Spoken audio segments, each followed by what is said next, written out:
Hello everyone, my name is Corine Iwuala and I am a DNP student from Maryville University. Today I will be presenting my DNP scholarly project which is on improving screening for postpartum depression using the Patient Health Questionnaire, also known as PHQ-9.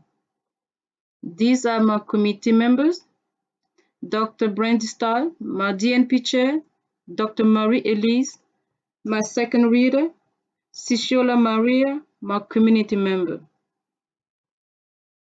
Postpartum depression, as illustrated in this image, results in intense sadness and feeling of worthlessness, which result in poor mental health for the mother and her child. Background and significance. There is much to talk about while looking at postpartum depression. Postpartum depression is a serious mental health issue associated with depressive episodes and affect mothers and their family after delivery. Postpartum depression is underdiagnosed and subsequently untreated, as routine screening is not a standard practice within many healthcare settings. The purpose of this study is to determine whether the use of patient health questionnaire in a consistent and timely manner increases identification, diagnosis, and management of postpartum depression. By improving the screening and thus improving the identification of postpartum depression, there will be improved health outcome. Before progressing to the next section, let us focus on what the project aims at achieving. To increase screening for postpartum depression using the PHQ-9, to educate nurses and other healthcare professionals on the importance of screening for postpartum depression and how to screen utilizing the PHQ-9. Review of literature. An extensive review of past research study was conducted in relation to the research topic. Several themes, including postpartum screening tools, timing for postpartum depression screening, and scoring under identified screening tools, barriers and facilitators to effective, timely, and consistent screening of postpartum depression. Edinburgh Postnatal Depression Scale, also known as EPDS, Postpartum Depression Screening Scale, also known as PSDSS, and Patient Health Questionnaire, also known as PHQ-9 screening tools are examples. The most commonly employed screening tool is the EPDS screening tool, followed closely by the PHQ-9, Gentegen et al. 2010. In relation to postpartum depression, the PHQ-9 was tested and evaluated. It correctly identified 4 of 13 cases, compared with 13 of 13, 8 of 13, and 12 of 13 identified by the EPDS and the PDSS, respectively. Gentegen et al. 2010, Yan et al. 2012 stipulate that PHQ-9 is more specific for identification of major depressive disorder in women diagnosed to have depression by the less specific EPDS. Scoring. On PHQ-9 scale, a score of below 10 is considered negative for postpartum depression, which warrants rescreening with another screening tool. Anoke et al. 2018, Yan et al. 2015, Yan et al. 2012. And the EPDS tool, score of less than 9 is considered normal. Score of between 9 and 12 reflects minor sign of depression, whereas score of 13 or more are considered having possible postpartum depression and require immediate treatment and referral. Mortfeld et al. 2013. Barrier to timely and consistent screening. According to Anoke et al. 2018, Kabi et al. 2008, and other studies, postpartum depression is poorly diagnosed due to poor screening standards and policies. Constraint in time is an important factor which derails screening. Kabi et al. 2008. Healthcare workers such as nurses and physicians usually have to attend to a large number of patients. Furthermore, healthcare providers already have a fear that screening is time-consuming even before trying it, as Wixon, Anderson, and Wheeler 2018 stipulate. Another important barrier is inadequate provider reimbursement for postpartum depression screening, especially at wild child visit, Wilkerson, Anderson, and Wheeler 2017. When healthcare providers are not paid, they will refrain from providing essential services. Some healthcare providers who come into contact with mothers after delivery do not have the skill and expertise to handle postpartum depression when diagnosed. Ben David et al. 2016. A study by Pap Jordanova et al. 2013 showed that many cases of postpartum depression were undiagnosed and poorly screened for because of maternal fear and social stigma. Theoretical framework. The evidence-based, also known as EBP, was employed throughout the project. It has several steps including description of the problem, formulating focused clinical questions, search for evidence, appraise and synthesize evidence, develop aims, goals, statements, plan do study act cycle, and disseminate best practice. Levin et al. 2010. The problem identified is inadequate screening and identification of postpartum depression, which leads to formulation of a focused clinical question. Utilization of a screening tool, PHQ-9, in a timely and consistent manner has been formulated as a possible intervention that can increase identification and diagnosis of postpartum depression. EBP model help in the translation of best evidence into practice for improved health outcome and quality of care. Method and design. The project was a quality improvement project seeking to increase screening for postpartum depression using the PHQ-9, an educational intervention using PowerPoint presentation and teaching pamphlet on screening for postpartum depression, and the use of PHQ-9 instrument was undertaken. Being a quantitative study, retrospective chart review was used for data collection. The data for this project was extracted from medical record of postpartum women above the age of 21-year-old in the primary healthcare institution in the Northeast region of the United States. The next slide will focus on we will focus on samples. It was anticipated that 154 patient charts will meet the inclusion criteria. For potential inclusion in the retrospective chart review, all postpartum women who received care 3 months prior to the start of the project were reviewed.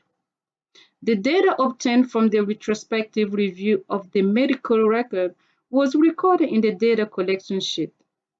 Record of patients with conditions that may be contributing to mood disorders, those already diagnosed with depression prior to delivery, and those currently undergoing treatment for depression were not reviewed. Data analysis. Collected data available as a dichotomous variable was analyzed using descriptive statistic and Z-code. Descriptive statistic was used to describe the sample medical record as a frequency.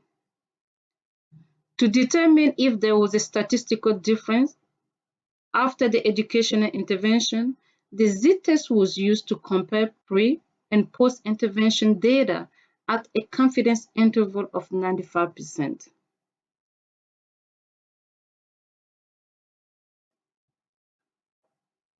Result. Of the total of 100 medical records reviewed, 120, which is 77.9% of these women, were screened for postpartum depression. See Table 1. There was no screening completed for 34 medical charts, indicating a 22.1% non-screening rate. This is a continuation of the result. The pie chart clearly illustrates the percentage of mothers who were screened for postpartum depression and those who were not. As you can see, the red portion shows the number of mothers who were not screened, whereas the blue portion represents those who were screened.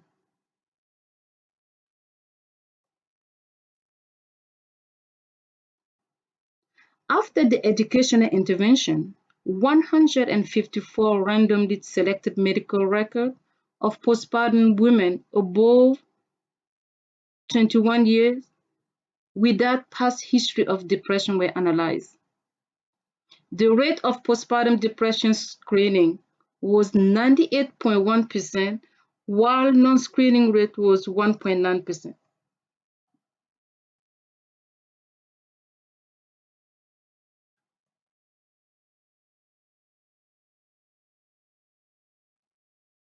To determine if there was a statistical difference after the educational intervention, the Z-test was used to compare pre- and post-intervention data at a confidence interval of 95%.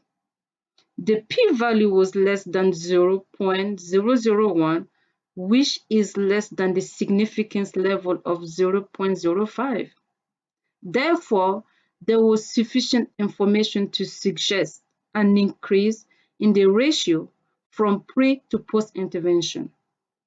The confidence interval suggests the true change in ratio from pre to post-intervention. Since 0 is not included with the interval, we have significant evidence to show a change.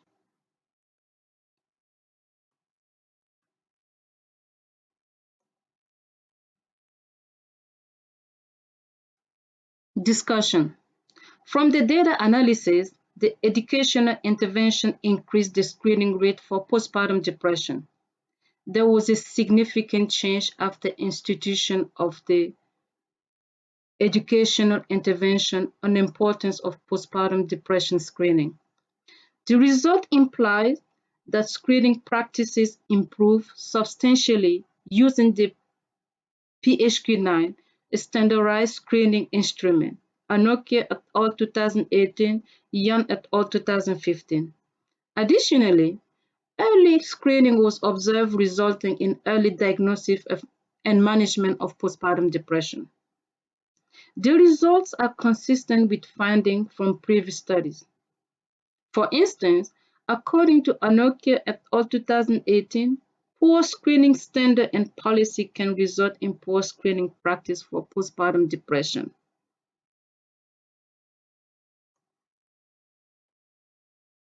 Limitation. The short duration for implementation of the project was one of the limitations of the project. 3 months were allowed after the initial retrospective chart audit, and this did not allow in-depth exploration of impact of the project. More time would have allowed stronger impact of the educational intervention and standardization of screening using the PHQ-9.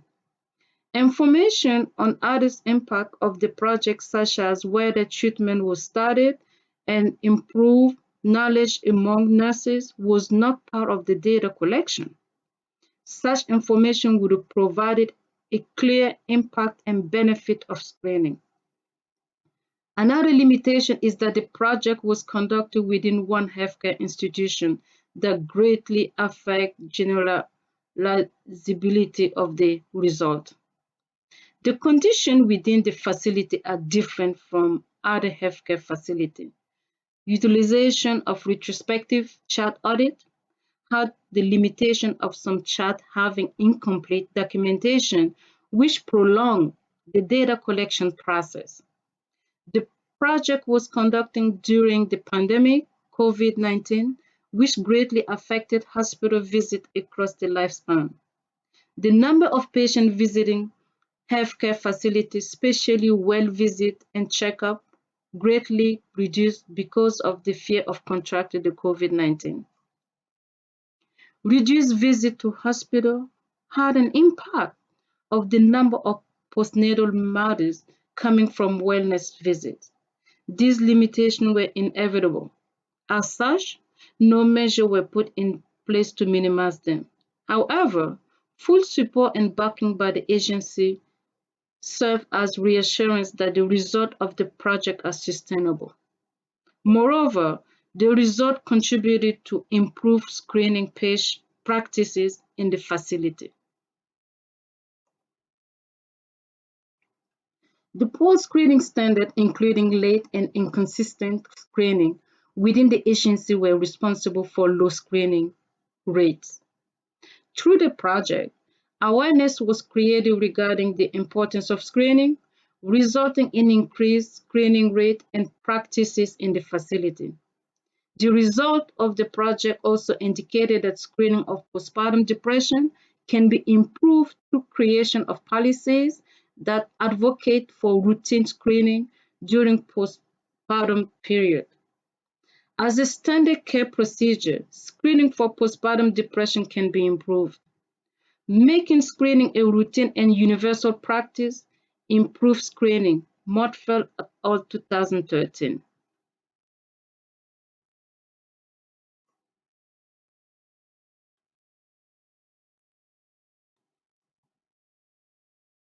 Training and educating healthcare providers, especially perinatal nurses, on the need and importance of screening can substantially improve screening practices in healthcare. The project adds to a body of evidence supporting screening as an effective strategy in detection of depression. The PHQ-9 can be used to screen postpartum mothers for postpartum depression, assess severity, and hasten management. Therefore, healthcare institutions can implement a policy that enforces PHQ-9 as a standardized screening tool for screening mothers during the postpartum period. Such a policy will positively influence compliance among providers. In the future, research should employ a large sample size within different healthcare organizations to estimate the effect of the screening.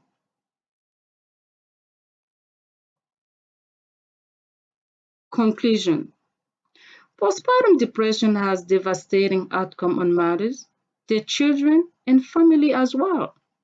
Screening postnatal mothers using the PHQ-9 immensely increases early detection, diagnosis, and management of postpartum depression, in turn, increasing health outcome of mothers and their families. In this project, a simple and cost-effective educational intervention increased screening using the PHQ-9. Nurses and other healthcare professionals have an important role in addressing depression, and they should be at the forefront, participating in educational programs and updating their knowledge on best practices related to screening. Screening of postpartum depression using the PHQ-9 as a standard care procedure can increase compliance among healthcare professionals to increase screening rate and better health outcome. To further heighten detection and diagnosis of depression, mothers should be educated about self-monitoring for signs and symptoms of postpartum depression. Something that can be done differently in the future is using a large sample size within different healthcare facilities to make the result more reliable and accurate for generalization purposes. The DNP project process has enriched my knowledge on postpartum depression and screening, I have learned much on research process.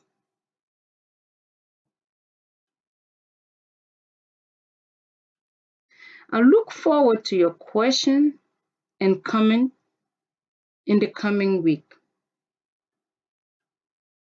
Below are my references.